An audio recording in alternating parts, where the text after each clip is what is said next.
We hadn't always been here, but the neighborhood has. Even before it was a neighborhood on Earth, this one had been here. Here for those that would be lost on those cursed grounds. Here for those who would die long before their real life ever truly began. Here for those who really never wanted to really grow up. We come from different times. We come from different lives. But one thing's remained true of all of us.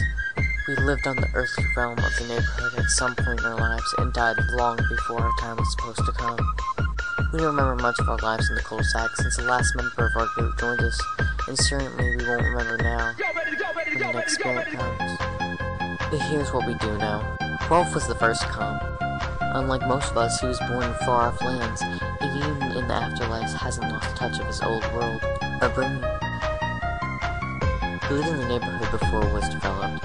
The son of the shepherd, he and the rest of his family came to start a farm on the lands that would soon turn into a place where we would all eventually reside in. He died in 1903 while tending to the farm animals. A bull broke loose from its pen, and in Rolf's efforts to stop the beast, he was trampled to death.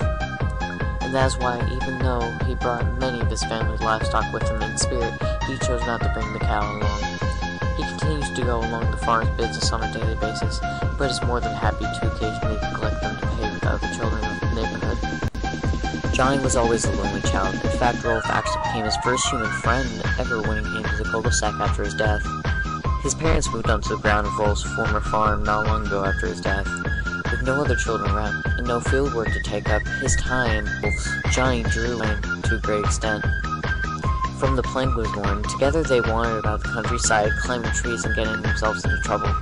Sadly, this didn't last forever, as a few years later Johnny became bedridden with illness.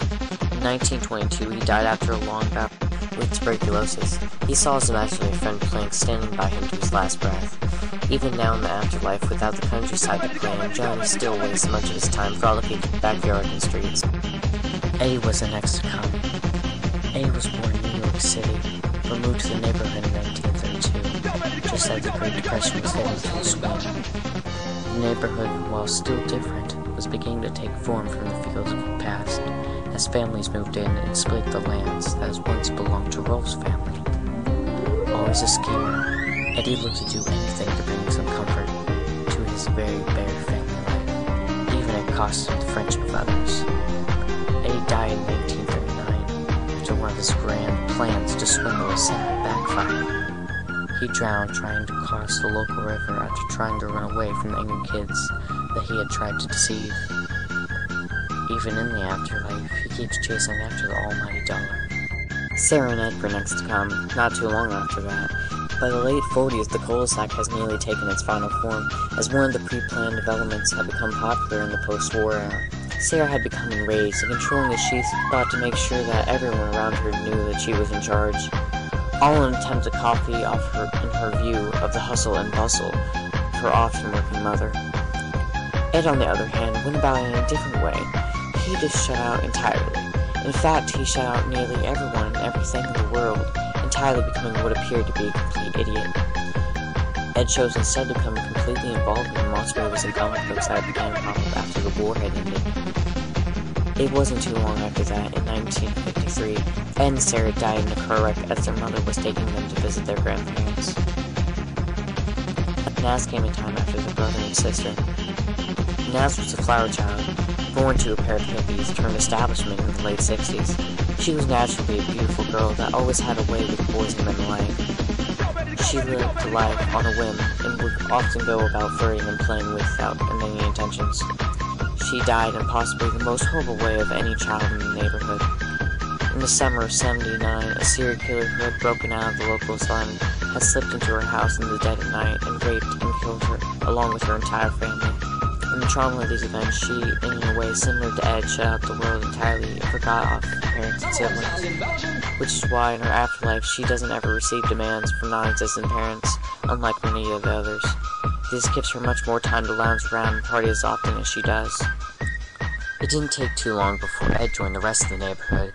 He was the child of two highly controlling professionals in the age of greed that, despite their constant absence, dominated his life. As such, Ed became quite the intellectual and rather meek and shy figure. Always the curious type, he loved to experiment when giving the time away from school and constant chores of his parents. This would lead to an untimely demise in 1986, as a gas leak combined with a busting burner from one of his experiments tore him and his house to pieces. Being the timid and subservient type, between various misadventures, Ed continued to follow the written orders of his parents long after his death. Kevin was the next to join the group.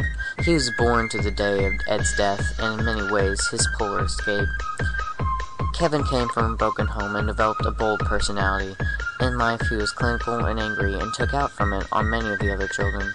His abusive father rarely paid him any attention in life, and would end up bringing about an end of it.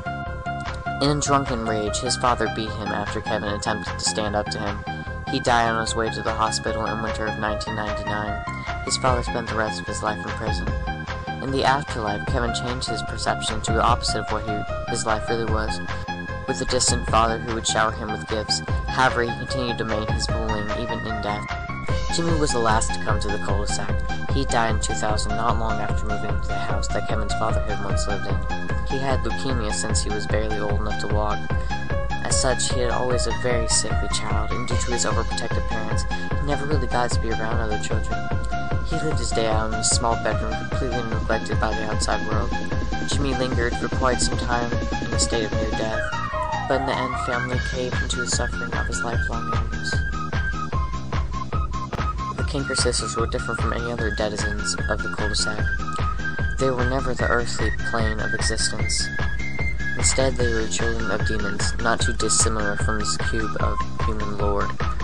They seemed to possess abilities impossible by the standards of others, such as the ability to appear nearly anywhere instantly. They were sent from hell to torment the already tortured souls of the neighborhood. Surprisingly, they are attracted to the Edge for unknown reasons. Although it is speculated they are the weakest, weak-willed members of the neighborhood, and are seen as easy targets by them, despite that they are often universally loathed and often feared by everyone, including the Eds. Go, ready, go, ready, go, ready, go, ready, come on, sound in motion.